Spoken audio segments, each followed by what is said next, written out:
చదువుకున్న బుద్ధిజీవులుగా మారి పట్టణానికి వచ్చి తమ కింద ఉన్న 90% గ్రామీణ ప్రజలకి దూరం అవుతున్న అంబేద్కర్ వాదంలో నుంచి అర్బన్ అంబేద్కర్ వాదిగా, అర్బన్ అంబేద్కరైట్ గా నిన్నే కాదు వేదిక మీద మీరు అంతా అర్బన్ అంబేద్కరైట్లుగా సంబోధిస్తూ ప్రధాని మోడీకి సవాలు విసురుతున్నారు. మీ కుర్చీలలో ఎక్కడైనా కేసీఆర్ దాక్కున్నాడేమో చూడండి.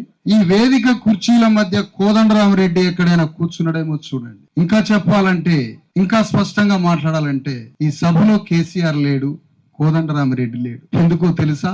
మనకి రాజ్యం వస్తుందని వాళ్ళిద్దరూ రాలేదు. తెలంగాణ రాష్ట్ర సాధన కోసం మీకు రాజ్యం ఒప్పజెప్పడానికి, మీకు రాజ్య సింహాసనం ఒప్పజెప్పడానికి 3 కోట్ల మంది బీసీ ఎస్సీ ఎస్టీలు బలిపీఠం ఎక్కి బంపశూలమై 1200 మందిని మరణించి లక్షల టీఎంసీల నెత్తురు కాచుకొని మీకు రాజ్య సింహాసనం ఒప్పజెప్పినాం కదా. యుగాల తర్వాత, తరతరాల తర్వాత బీసీ ఎస్సీ ఎస్టీలంతా ముక్త కంఠంతో మేము ఎప్పుడు రాజ్యాన్ని పరిపాలిద్దామని సభ పెట్టుకుంటే మీరెందుకు రాలేదని అడుగుతున్నా ఈ వేదిక నుంచి. మీరు రారా? మీరు రాజ్యానికి రావడానికి మీరు రారు కదా.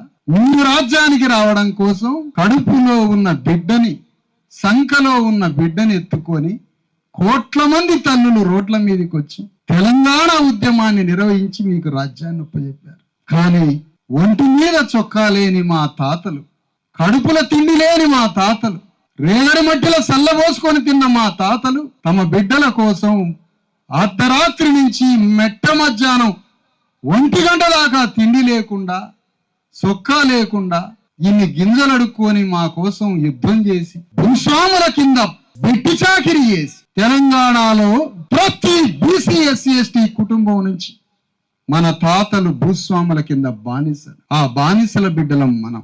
రాజ్యాంగం వచ్చిన తరువాత 75 ఏళ్ల తర్వాత ఇక్కడ కూర్చొని మా తాతలు బానిసలుగా బతికారు శతాబ్దాల తరబడి, యుగయుగాల తరబడి. అలాంటి బానిసల బిడ్డలు ఒక దగ్గర కూర్చొని తెలంగాణ గడ్డని ఎట్లా పరిపాలించాలి అని అంబేద్కర్ వల్ల ఆలోచన చేస్తున్నాం ఇక్కడ కూర్చొని.